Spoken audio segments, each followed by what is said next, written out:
What's up, everybody? Welcome to the Early Edge NFL pregame show, kickoff show, if you will, brought to you by BetMGM, the sports book born in Vegas. I'm Will Brinson. I'll host this thing, so I'm a little flustered.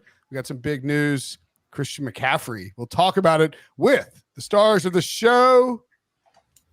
Joining me to break down San Francisco versus the Jets, the Niners versus the Jets. We have. Hopefully they'll appear on the screen so I don't list them and feel weird. Eric Cohen, Alex Selznick, Mackenzie Brooks, and Danny Brasco. What's up, guys? How you doing? I thought that the wipe across was y'all all going to appear, and it was still me, and I got even more flustered. Brinson, what's good, buddy? What's up, everybody? Huge news regarding Christian McCaffrey. If there is a team, however, that I do feel that can still have a productive running game despite losing the superstar running back, I do have confidence in this Kyle Shanahan offense, but obviously not having C-Mac, massive implications for multiple angles, whether it be fantasy, the side, the total, etc. So huge loss here. Pretty breaking news. Yeah, so here's the thing. In fantasy football-wise, a lot of people this is a good lesson for all of us, because if you started Christian McCaffrey in a running back slot and you don't have Jordan Mason, then run to your waiver wire, pick up Isaac Guerrendo now, and hope you get like 3 points. Hopefully you're only down by like 2. And or maybe Braylon Allen, like if you can't, just as a backup of the Jets side. Like if you have room, you just got to get somebody, right? I'm with you. But your point this is a good lesson though.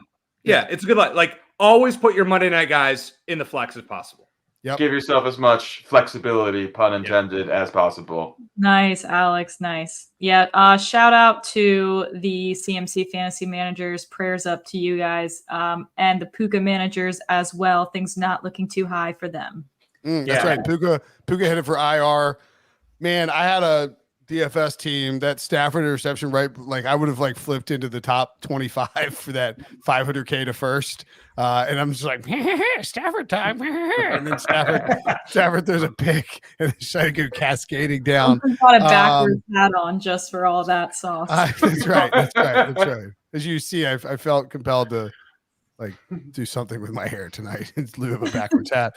I noted that somebody in the chat, Helio, pointed out, sniped Mason anytime touchdown at 8:50 this morning. Way to go. That's a better price currently. Anytime touchdown for Jordan Mason, a better price than his current first touchdown score, which is around 7-1. Bravo. We were saying before the show kicked off and when we were sitting backstage in the green room, so to speak, and it's like, the advent of legal sports betting. Awesome. Love the same game parlay boost. Love the ability to, actually bet legally and get a 1099 for it. But the downside is when this, like if you were one of the people who bet with a bookie before and this news broke, you could have obliterated Jordan Mason props because those offshore sites were just slow to update. They got a little bit better as time went on, but and just for the record, if anybody finds himself in a situation where you see this happening, you see some stale lines, make sure to bet the over on the replacement and not the under on McCaffrey, because they can easily go in and wipe out all those McCaffrey bets, and they will. They'll void them as parlay legs, etc., or they should. Whereas the Mason overs or the Mason anytime touchdown, those are good to go. I think that maybe, Danny, you could argue that the biggest impact for this could even be on the total for the game. The line, and Steven, our buddy Stephen O, tweeted out that he only moved. This is what's insane about the NFL. Christian McCaffrey basically moves the spread a half a point. I mean, he's the offensive player of the year, the most dominant running back by far last season, and his absence, and you go down to Jordan Mason, who would have been third string behind Elijah Mitchell, is a half a point difference. But I do think when you look at this game, there might be a little bit of edge in looking towards unders, because without McCaffrey, I think the 49ers might sort of play a little more conservative. Any thoughts there? Yeah, absolutely. I mean, he's worth a point on the total as well. We saw this number open at 46 preseason, even with over 70% of the betting tickets towards the over. The market money is on the under, and that's what the market's respecting. It's gotten all the way down to 43.5, and now CMC is out, make it 42.5. So we're going through some really key numbers here, and I think it's deserved. Not only is he an injury concern, there goes my prop I put up on SportsLine for his under 112.5 combined rush and receiving yards. If you guys watch the morning show too, Mike McClure was talking about how he thought that he might be a little bit of a decoy. Maybe the Niners playing some smoke and mirrors and getting them to over prepare for someone who was not going to take the normal workload of snaps. And there you have it. It just, now he's not taking any snaps. So along with that, once again, I'm going to talk a lot about offensive line play on these shows, guys. It's massive beyond, the star personnel and skill position players. And the Niners, just re-signing Trent Williams, I think he's going to be on a snap count too. He's going to get gassed out. They got Alex Jones, who broke his finger, another one of their guards in practice on Thursday. John Feliciano, another guard starting the season on IR. Without CMC there and with a banged up offensive line, how's Purdy going to fare against this vaunted Jets front? How's the Jets offensive line going to fare with 3 new additions there? So could be tough for these offenses against heavy pressure defenses. And I think we're leaning towards the under, and the moves on the total make sense for those reasons. Well, and we've also in the chat. Looks like we might have a FanDuel line on Mason now. 59.5 yards is the opening. Yeah, 59.5. That's high. That's pretty high considering that McCaffrey McCaffrey's over under was a little tricky because again he was he's limited. He was still minus 180 to score an anytime touchdown, which is ridiculous. Sorry, I was just looking at our projections for him. We have Jordan Mason projected for 13 carries and 68 yards. So that's a pretty big edge right there. Wow. Yeah. I take that. I mean, I bet the public's about to go in and hammer the over. So 59.5 might be the lowest we see until kickoff. Yeah, and you consider the pregame line for McCaffrey himself. I mean, a guy that averaged 91.1 yards per game last season, he was sitting at 72.5. Yeah, so I just exactly. Thought, red flags going off, super fishy. So that's why I went with the unders there. But yeah, there you have it. He's hammer. You guys are all in different states, so I'm just curious how this applies. But whenever I go to in this case, just FanDuel because I'm shopping around. If I go to FanDuel and I've been logged in, I think it's a North Carolina requirement. If you're logged in for more than 30 minutes, they have to hit you with a reality check alert. I'm like, dude, leave me alone. Yeah, I've gotten one where it's like reality check. You've been logged in for 36 minutes and you have bet $0. I was like, what are you doing? Sounds like me on a daily basis.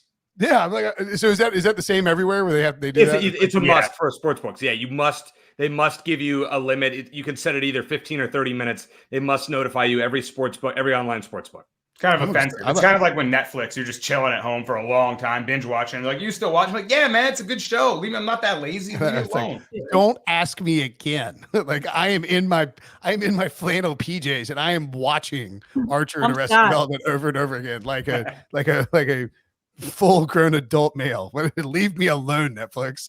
Don't shame me. I think this is the McCaffrey thing is, I don't want to linger too long on the season stuff, but do you think there's any value in? I like the Niners under 11.5 anyway. I assume you can still bet it out there because they haven't played yet, but this to me, and the reason why I kind of liked it is I thought the Niners might play this season out in a way that is designed. It's sort of like they know that they can make the Super Bowl.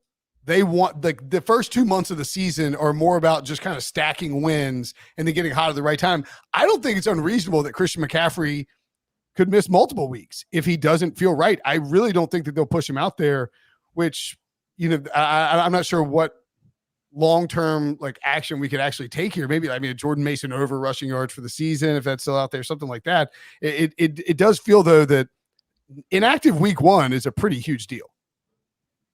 Yeah, I would agree with that, but I think you're right, Will. I mean, they're not really trying to win game. I mean, all right, fine. If they're 3-3 through week 6, we're not going to panic because they can reel off 6 in a row. What did they do the other year with Purdy when he came in? How many did they win in a row and went on a run? So yeah, I think they feel like, hey, if we get this guy healthy by week 7, week 8, and don't have to worry about it, then we're all good. I don't know if any futures are left. Proppy, I would assume they're pretty much all off the board, I would think, by this time of the last so game many other teams have played that they're not even out there, maybe. Yeah. But regardless, go ahead, Mackenzie. Sorry, you see, I'm just saying, I'm looking at their schedule, and we're looking at this game against the Jets, which is deemed to be a pretty impressive team. And the line only moves half a point, which really shows how much Vegas thinks of running backs. And then they play the Vikings, play the Rams, play the Patriots. Like, if they're half a point less favorites against the Vikings, Rams, Patriots, Cardinals after that, Seahawks, like, I mean, it could be worse. I think we're underestimating. I think, again, Proppy mentioned it earlier in the show, if there's a team I'm confident enough in that their RB1 goes out, this might be one of those I'm not going to over-exaggerate. And honestly, you might get better value now taking something like their over-win total, probably get a better number. So I'm seeing, that's a good point. I'm seeing 59.5 I just happened to have FanDuel open. I mean, and what's interesting is that the number, and this sucks for me because I was going to give out Deebo Samuel over 12.5 rushing yards. I can't do that anymore because it's jumped up to 22.5 for Deebo Samuel. I don't think that that's an unreasonable. You can't bet the under there, and I think a good reason why is that there's a really good chance that Kyle Shanahan, in lieu of just piling carries on Jordan Mason, who, by the way, is suddenly really important for this team's season in relieving CMC, you can use Deebo out of the backfield. I still probably like that over Proppy. Any thoughts on the 22.5? Yeah, I would argue that Deebo is the biggest beneficiary next to Jordan Mason, and I believe it'll also be a committee approach as well. I think we could see Isaac Guerrero also mix in a bit here. He is one of the more athletic running back prospects in NFL Combine history. I know the 49ers obviously were high enough on him to make him a fourth-round pick as well. So we've seen so many different running backs thrive in this Kyle Shanahan system. But yeah, Deebo has the versatility to make a big impact on the ground. They're very comfortable with him getting totes out of the backfield as well. He's fully healthy right now. The offseason reports regarding Deebo, similarly, as I mentioned, Cooper Kupp buying in heavily, have been just absolutely glowing. So when Deebo's fully healthy, I think we forget just how dynamic of a playmaker he is. Because of the nature of all the yards after contact, he wears down a bit and he plays hurt often. But at this stage of the season, a fully healthy Deebo is one of the more dynamic playmakers in the NFL. So I think this really sets up nicely for Deebo. Also, from a matchup perspective, this Jets team, they are a little bit vulnerable up the middle and near the line of scrimmage. They defend the boundary as well as any defense in the NFL. That's why you see Brandon Ayuk coming off of a historic season with his receiving line around 50 yards. That's because of Sauce Gardner. That's because of this vaunted Jets defense and their ability to guard the perimeter. So from a matchup standpoint, I think this is also a really good spot to back Deebo. So I like Deebo quite a bit here. Kids, I don't know if you have the math that you could do in front of you. I'll filibuster the question long enough for you to do the quick addition on it. But rushing and receiving for Deebo, sort of looking at it, I'm looking at the alts here because he could break off one long run, and you could, just like out of the backfield, and you could suddenly be in a really good spot in taking these alts. I mean, it's minus 120 for 80.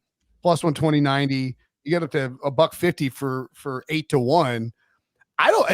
Props talking him up. I don't think it's that crazy to think about maybe laddering a Deebo rushing and receiving total, knowing that he's gonna get some carries tonight because CMC is out. He might be used in like a CMC-esque role out of the backfield as well. Prop, right?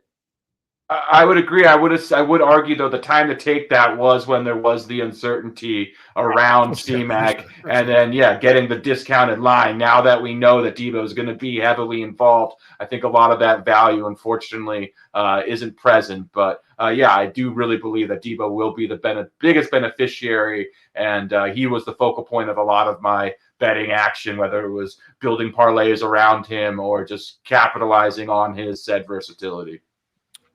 It looks like we don't have a rushing number on him right now, which they might be rerunning. Typically, let me see if it's in the actual the real model because it's not on Go, the go yell at the hamsters. Be like, what are we doing? Yeah, I You gotta go guys, yell you at guys taking the them. night off? Like, what's going on here? I know my coding crew is lacking right now. But I will say, as far as Jordan Mason and Isaac too, we have projected Jordan Mason 68 yards, like I said, 19 for our boy Isaac as well. Patrick Taylor for 25 yards, which might be user error. One other number that I'm kind of looking at again here, and it's so tough. Back in the days when you get to mail your bets in, it was you like literally called a bookie. It was so much easier because you could, there's no technological advances here. They're moving these lines around really fast, but most rushing yards in the game, Breece Hall is still just minus 110. And I think that's a pretty good look because you've got to, you could get beat here in a variety of ways. Deebo, again, rips off a long one. Jordan Mason gets a bunch of carries, but I really don't. I think the Niners are going to spread this around as a committee approach. They love Jordan Mason. They think the world of him. You saw how he played in the preseason, that first drive. He's a really good runner. They got a great offensive line, but the Jets are going to lean on Breece Hall. And quite frankly, I think Breece prop should be like minus 150 for most rushing yards at this point. Easily. I think that's a great look as well, Brinson. As we both pointed out, I think the 49ers will rely on a committee approach. We'll have just the distribution of touches will be spread out amongst Deebo and the other backs in the backfield. We know with the Jets, Breece is the focal point. He is very likely to land somewhere in the 20 to 25 touch range in this game. So he's going to be heavily utilized. Also, if we look at it from a matchup standpoint, the Niners' run defense was not very good last season. They were vulnerable on the ground. We also know, I think they're going to want to protect Aaron Rodgers, limit the dropbacks, and then just, again, rely heavily on Breece Hall, who, in my opinion, is as good as any running back in the NFL. So I think we're going to see a massive workload for Breece in a neutral game environment. So, I think that number should be significantly higher for him to finish as the top rusher in this game. And by the way, lost Eric Armstead in free agency too to the Jaguars. This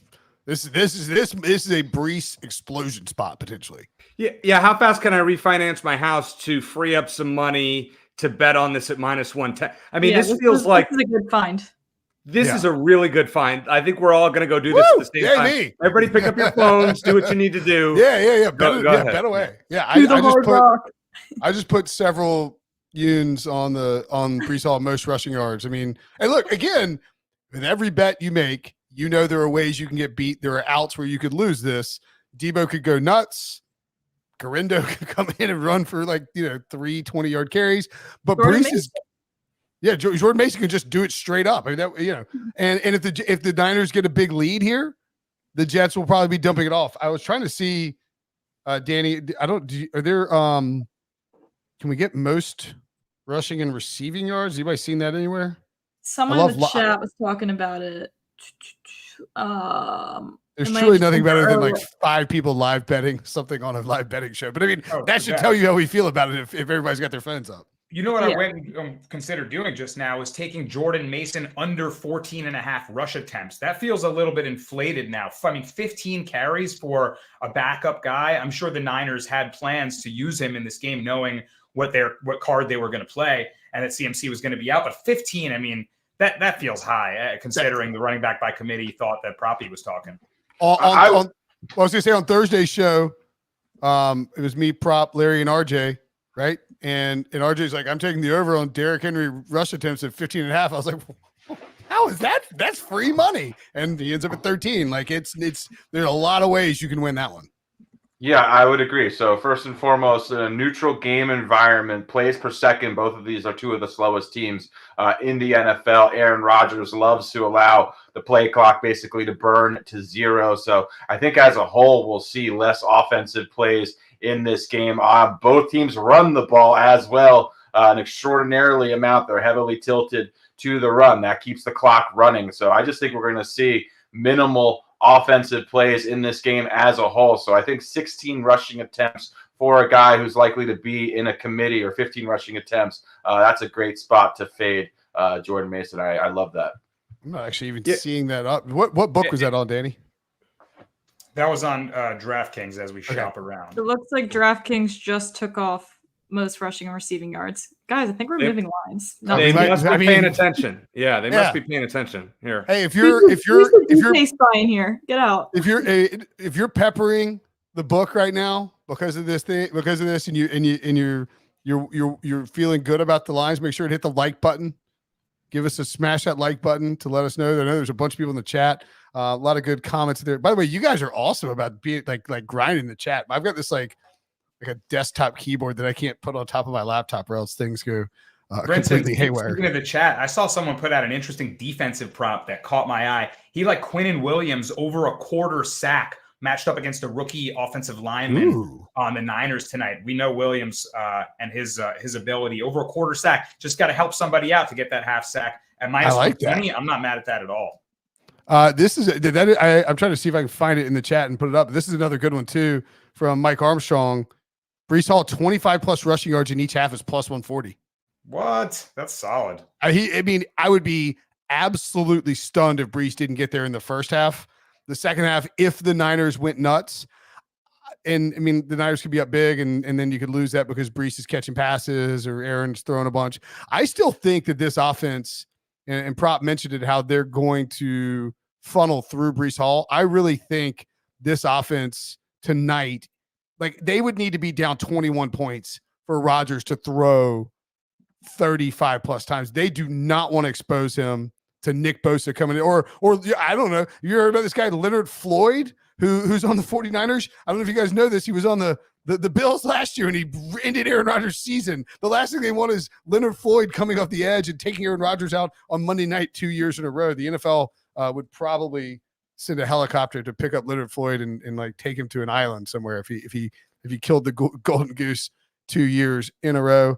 Oh man, this is Alex Jones notes too. I wasn't on the show, but early edge this morning, Brees Hall most rushing receiving yards plus 205. That is choice. All right, we had some questions. I'm still working on like the timing of like each of these segments for the show as we move through it. Do you guys want to talk about the 40-year-old with coming off an Achilles tear and the overarching thing with the Jets, or just dive into some bets? Well, I mean, I'll just say this. I'll just say this real fast. I mean, one of my props that I'll give out later in the show is his under and passing yards. I think it's way overinflated. I know Proppy will probably weigh in on it a little bit later, but I think based on everything that you said, I just don't see them letting him throw 35 times tonight. And I think it's going to be very short A dot. And that's why if you have Garrett Wilson and you're down 20 tonight in your fantasy league, on to next week, probably 0-1.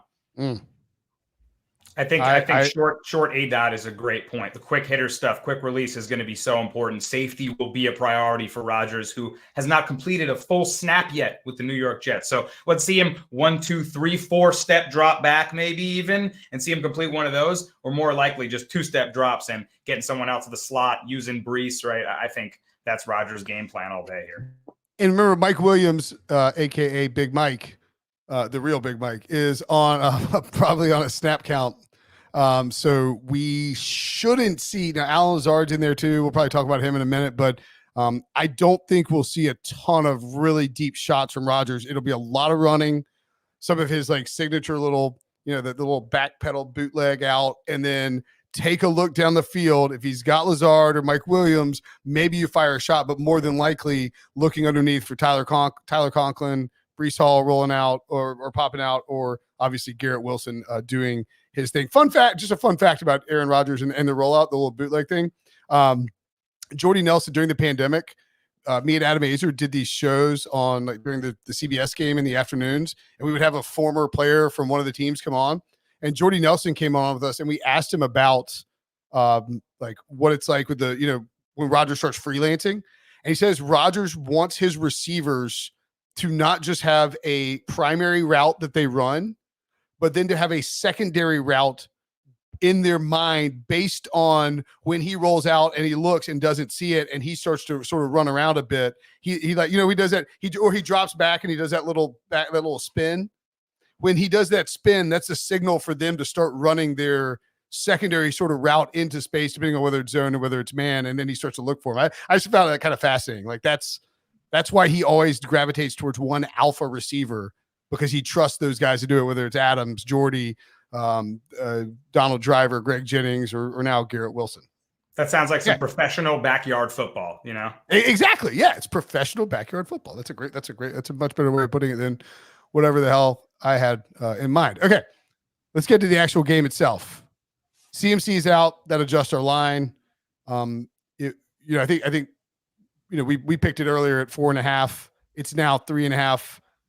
It's not negligible. That's a legitimate move, but you're still laying either a field goal plus or catching more than a field goal. Kins, what is have the hamsters spun the wheel hard enough to give us a rerun post CMC that we can project the model? We do. We got the rerun, kids. We have some updated coding situation going on. We did have the Niners by 9. We now have the Niners by 6 here. So 17-23 new projected score, about a 55% chance of San Francisco to cover that 3.5. And we still like the under here. A lot of what's driving this under and the Niners to cover is that we have the Jets team total projected a little lower than that 20-ish that you're finding on books. We like the Niners defense. I think we talk so much about the Jets defense, we kind of forget to talk about the Niners defense a little bit. But I think, again, a lot of the things we mentioned about Aaron Rodgers, keeping him healthy in this game, maybe not, giving it his all, I think will be game on the ground. So I would lean the under, and I feel pretty confident in the Niners spread for the coding crew over here. Nice. And I don't mean to call the coding crew hamsters. They do a great job. I do. Okay, me and my cool. team. Yeah. Me and my hamster team. Yeah, it's what old people call the internet. EC, what do you got on? Or you don't have anything? No, here, right? I'm copping out here, Brinson. I'm sorry, and I rarely do this. Usually, I'll take a stand. I am guilty. So I projected the game at 23-20 49ers, which is pretty much right on the line, right? And I did this kind of blind a few weeks ago when I made my score predictions for SportsLine, and nothing's changed. I mean, I'm not going to go back and change it now. So I played Jets on the alt line, 7.5, 8.5, just to buy it. And I bought it down to 47.5, but you can't make those plays official. And I don't want to, I'll give you an SGP later with that included. So hopefully that counts. Yeah, that'll work. What you got, Danny? All right. Yeah. So I'm with the model on the total for sure. If you're a SportsLine reader, you got it at 43.5, perhaps even earlier for some guys, for some writers that put it out preseason. But now down to 43, I see back to 43, 42.5. I still like it there. Like I mentioned before, the market splits, right? Public tickets on the over, but big money on the under. And that's obviously moved the total. I mean, Ken's just talked a lot about, reasons why the model likes the under. And you consider the Niners side, they finished 4th in pressure rate. Rodgers, quick hitter stuff, dink and dunk, run game for both teams. I think safety with injured players, guys on, snap counts, all creates an under environment. So, and Proppy was talking about pace of play earlier, which is a huge factor in, NBA betting over unders, any, NFL, any running clock sport over under. And like he said, they love to run that clock all the way down to 1 with Aaron Rodgers. So I think we milk the clock with drives. We look for time of possession here. That creates an under. And I'm actually going against the model on the spread. I'm going Jets plus 4.5. I think it's too wide. First of all, we look back at some fun trends. The Super Bowl hangover is real for the loser. 5-19 against the spread for the losing team of the Super Bowl and following week 1 the next season. And that's pretty rough stuff. Maybe, I don't know, it's because of contract disputes of what follows from a losing Super Bowl season. But I think the impact of not having Brandon Ayuk and Trent Williams in training camp will show, and they'll get off to that slow start. I mentioned the offensive line concerns before, and I think the Jets will get after Purdy right away. Purdy had some of his worst games against defenses that profile very similarly to the New York Jets and their coaching staff. He struggled against Mike McDonald's defenses in Seattle through interceptions in both of those games. We remember he's seen ghosts at the end of the season against Baltimore, that 4-pick game. Interceptions against the Browns as well. I think the Jets are an elite type of secondary that can get Purdy with their pressure and with their coverage. So I like him to throw a pick. I like the Jets to capitalize it on that, and I like them to cover this 4.5. I got them losing this game 21-20. That'll be my final score prediction. Yeah, I'm on the Jets as well. look, I'm not afraid to go with a vibes-based bet here. And we saw the Bengals and there's some strategical reasons, strategery, if you will, reasons why I like the Jets. But I think you saw with the Bengals a little bit, the Jamar Chase stuff, the T Higgins has the hamstring injury that's going to keep him out 2 weeks already. Trent Williams is out, and I don't want to put too much into it because these guys are veterans and they're fine. But the Ayuk stuff, I do think that, you go into this game and you're like, oh, CMC's out. That's kind of a big deal. I think Aaron Rodgers, playing 4 snaps last year, wants to make a statement. He is the most petty human being on planet Earth, potentially, and he's from San Francisco. The Niners passed on him. I realized that no one involved, actually, Jed Dork was probably there, but like very few people involved were there when Aaron Rodgers was drafted. The franchise still passed on him for Alex Smith, and he went on to become a Hall of Famer. Alex Smith did, and Alex Smith is on the Monday Night Football desk, right? I mean, I'm sure that's a little awkward. So I think Rodgers will show up and show out in this game and keep it close enough that the Jets cover. I would definitely lean towards the under, and I think, it's one of those things where in 2024, with a game like this, it's going to be close. You take your pick. If you like a pick, go with it. I also think you can really find some decent props in this market, especially with the uncertainty with McCaffrey. It's kind of fun to you log in and it's hard to figure out what the hell is going on in these sports books because they don't know what the hell is going on. They have guys adjusting their models and moving numbers around to try and figure out how, you see all kinds of different numbers for Jordan Mason over under. So definitely shop around as you are betting on those. Let's get to top player props and Propstarz. You're back. What is your number one? There you go. I was like, that was rude. What's as you people in the chat were like, Proppy's dipping out. He's like hammering Jordan Mason alt under. That was what was happening. Well, it was a multitask. It was a multitask, but there was some betting action while Proppy dipped out. Nice. But yeah, well, one, what did you bet on? And 2, what do you like in the prop market tonight? Yeah, so I did bet on Deebo prior to the game. That was my best bet, was backing Deebo's, funnily enough, his combination line, rushing and receiving. I did think that C-Mac was legitimately questionable here, and I thought he would be in a decoy role if he was active. Certainly didn't seem like a spot where he would have a full workload. Again, regarding Deebo, he appears to be fully healthy. With Deebo, similar to Cooper Kupp, I really believe one of the more dynamic playmakers in the NFL when he's at full strength. Early in the year without any injuries, just glowing off-season reports. I think he's going to be heavily utilized. Again, love the matchup against the Jets as well. One of the stingiest defenses in the NFL. But if there is a player who can take advantage, who operates near the line of scrimmage in the short and intermediate parts, who racks up a lot of yak yards after the catch, it's going to be Deebo. So the Jets defense, they excel at guarding the boundaries and the perimeters. That spells doom for someone like Brandon Ayuk, who's going to struggle in this matchup. So even if C-Mac was active, again, I loved Deebo to be heavily involved with the game plan. Now even more so, but we see a massive jump in his prop line. So I do think the current numbers that I've seen are fairly efficient regarding Deebo. So not a lot of value in my opinion right now. So nothing as far as plays that are on the board right now seems very attractive to me. I saw JK in the chat said he's at 77.5. What is there a number? I see 80.5 in certain spots. Is there a number where it's like your stop cut? Obviously 67.5. Blister that thing if you got it. Is there a number that you would hit the cutoff at in terms of what you would be willing to bet?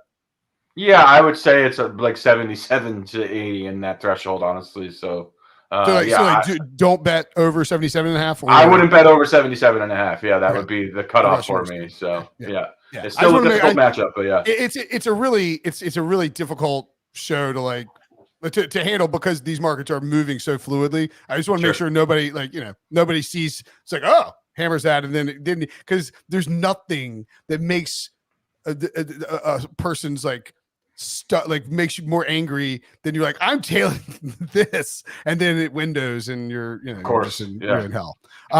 Kens, what does the model have in terms of projections for props?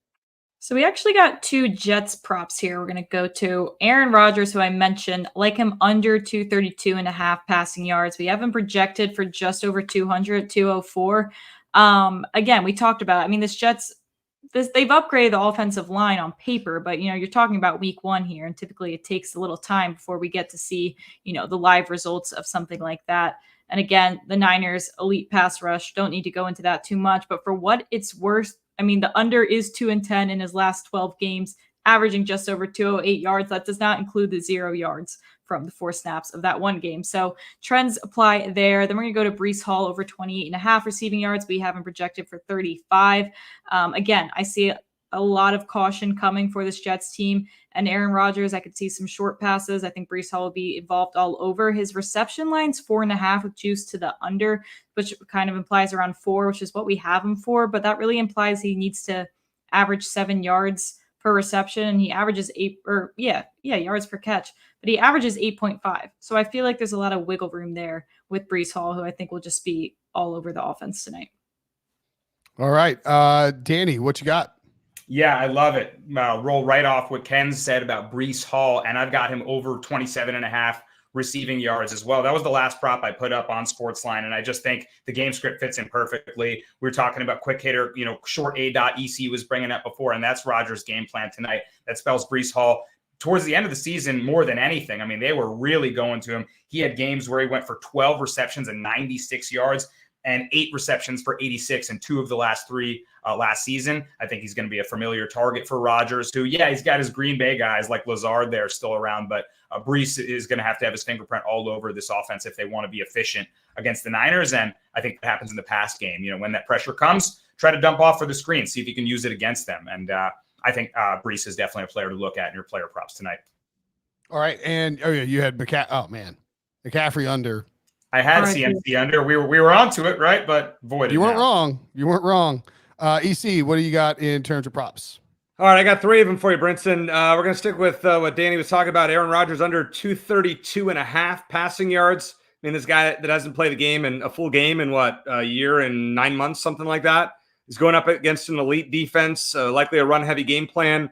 Short throws, short A-dot, easing him into live action, trying not to take too many hits. I'd be surprised if he got much more than 200. So I'm feeling pretty confident in that. How about Brandon Ayuk? Speaking of guys that need to, haven't been really playing or been around that much recently. Brandon Ayuk under 45.5 receiving yards. I've seen this one, 49.5. Regardless, I think he goes under 40 yards. Is he rusty? Is he fit? We don't know. And, by the way, he's likely to be matched up with Sauce Gardner, who's the top-ranked cover cornerback in the league. This is a Deebo Samuel game. This is probably not a Brandon Ayuk game as far as I'm concerned. And then, of course, could it be Monday night? Could I be on the show without doing a kicker prop? Of course, we have to get in with that. Greg Zuerlein over 1.5 field goals. We're getting plus 105. This is a beauty. So he was over this in 11 of 17 last year with an awful offense with Zach Wilson. So with Rodgers now, you would think there would be more scoring opportunities. Zuerlein last year was tied for the second most field goals in the league. And the 49ers gave up multiple field goal attempts in 11 of 20 games last year, about a little over 50% of the time, 55%.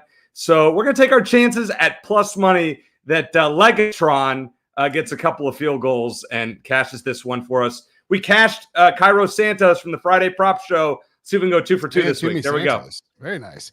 So pretty sure my Jameson Williams first to 40 didn't get there last night, but otherwise I think I went 3 of 3 or 2 of 2. I can't remember exactly how many I had. The Deebo one, I don't know what to do with this. 22.5 is a lot. Just in terms of rush yards, I really liked his over rushing yards at 12.5 when we thought CMC was, going to be whatever role he was going to be in. Because CMC decoy, you use Deebo. He has contractual elevators in his contract when he rushes the ball because of what he did before he signed that deal. So he doesn't mind rushing it.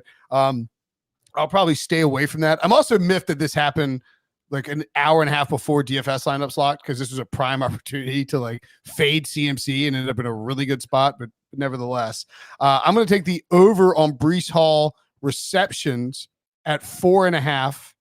I haven't looked unless it's moved. I think it's still at 4.5 at plus 125. We talk about Rodgers. They're not going to want to expose his, they can't, everybody gets fired if Rodgers gets hurt in week 1 again. Okay. I mean, that's like Robert Saleh is like, just stay in San Francisco because you're going to be the defensive coordinator next year, maybe like starting in week 2. If Aaron Rodgers blows out his Achilles trying to throw a bomb with bad pass protection in the first quarter of this game. Breece Hall is an elite receiver. He's going to catch a ton of passes from Rodgers this year. It's an underrated aspect of his game. He caught a bunch of passes from Zach Wilson last year. And I think at plus money, I wouldn't be surprised if he caught 5. And then I'm also going to take the under of Mike Williams receptions at 2.5. Now it's in the minus 140 range, so it's a little juicy, but I think that's fine. I would be shocked if he got more than 4 to 5 targets in this game based on he's on a snap count. He's coming off an Achilles he suffered at the beginning of last year. The Jets are a team that believe they can be good at the end of the season. They have Alan Lazard, who's like Rodgers' roommate. He's going to be the guy taking the deep shots for most of this game. And I just think maybe we see one long pass to Mike Williams. He could easily go over his total receiving yards and still stay under those receptions. All right. Anytime touchdowns remain. Although we had Amon-Ra St. Brown, no good, but Gibbs and Ken's the low-key doxed like 10 dudes online last night by posting their phone numbers from the group chat. I know. I was thinking like who would care to like text them? I've had conversations with 3 of them. One of them just to like mess with I've had conversations with 3 of them so far. So wait, what? Really? Report going, yeah. They told me they've gotten individually over 100 text messages each. So I'm kidding. I was like, oh my god. Probably like they're good guys. They're good guys. Yeah. Fantasy league already. We're in a fantasy league. The reason you only posted it because the one guy was like, Ken's, your boss should give you a raise. You're like, look at this. Yeah, even to see that. What does the model have tonight for anytime touchdowns? All right. Model's off to a hot start. I think we've gone 2-1 on anytime touchdown props since we started this. So not to jinx myself here, but things are going pretty well. These lines may have been changed from the Christian McCaffrey news. Nonetheless, still love them. Breece Hall, I like. Similar situation to Gibbs from last night because he could be the receiving threat too. 56% of the team's rushing touchdowns, but also accounts for 28% of the team's receiving touchdowns. And to think that was even, without Aaron Rodgers is pretty impressive. Then we go to George Kittle again. It's just has the highest projected receiving touchdown number. Again, CMC out. Obviously makes that a little more promising as well. And then Deebo, same thing. I mean, even when he was dealing with injuries, we still like this. Even Eli Mitchell being out. So again, what we've been preaching all day, could see a more significant snap count from Deebo on the ground as well. So we see it looks like Rick got him at plus 165 this morning. Love to see that. Obviously, some of these odds have probably changed. My favorite one I'd say is Breece Hall here.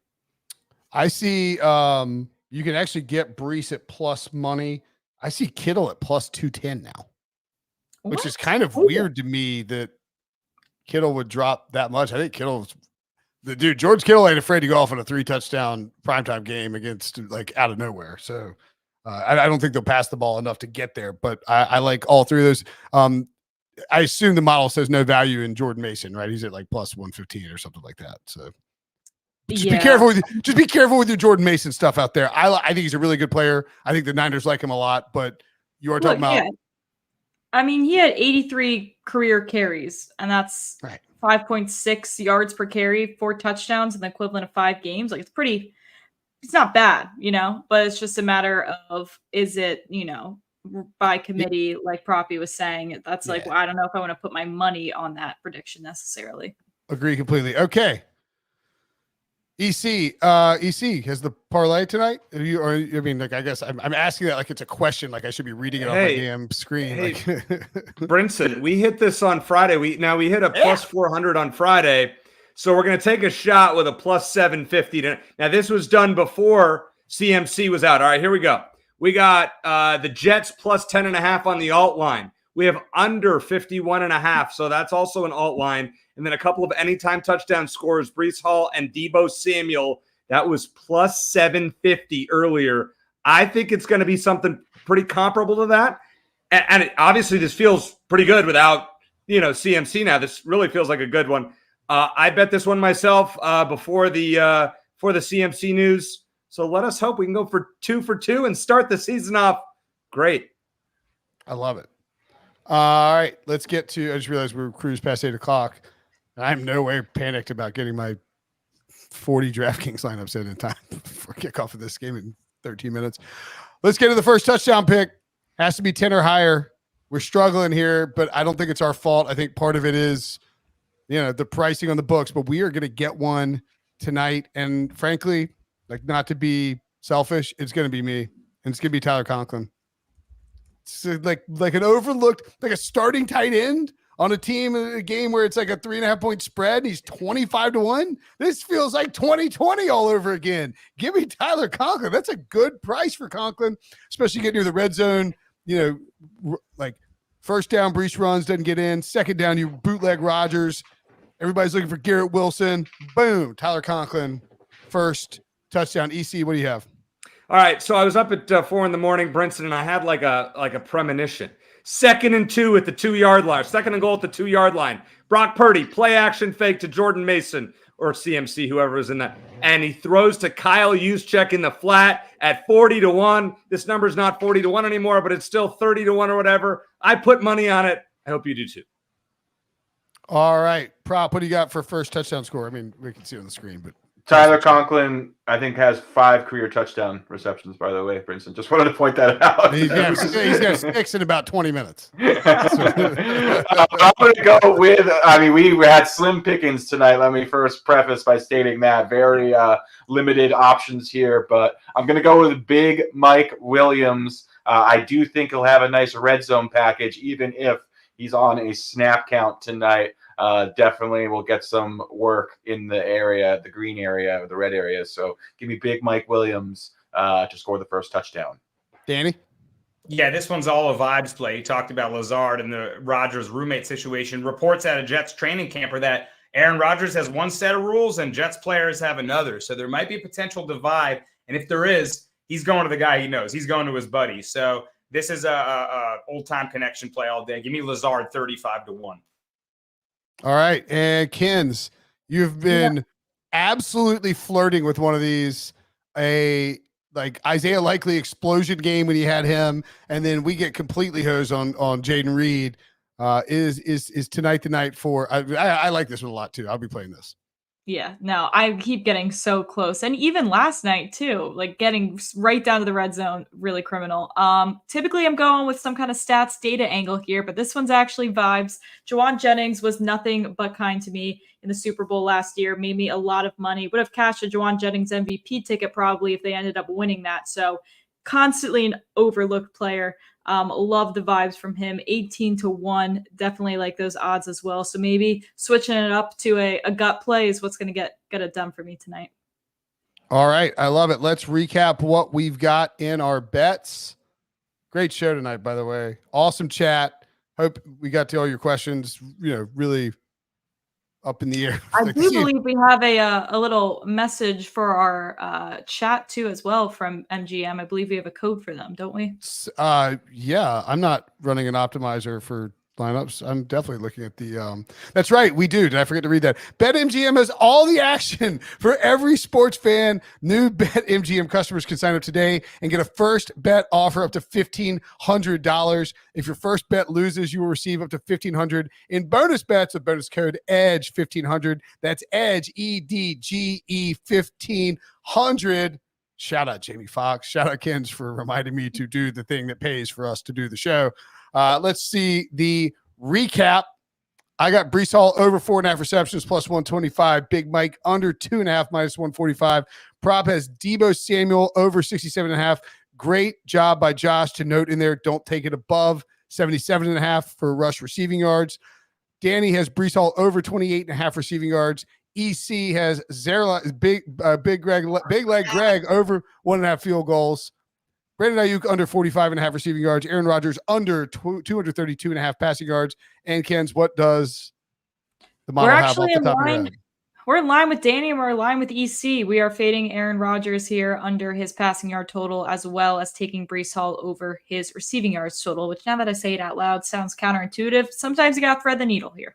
And nothing Brinson, wrong. Sorry to interrupt. I just wanted to note I'm also on the Jets plus 4.5 and the under 43.5. One trend I want to leave you with. I wish Thea was here because he said one of the things he hates is when people give him trends that date back to the Ronald Reagan administration. Well, this one's from 1988. Still Reagan.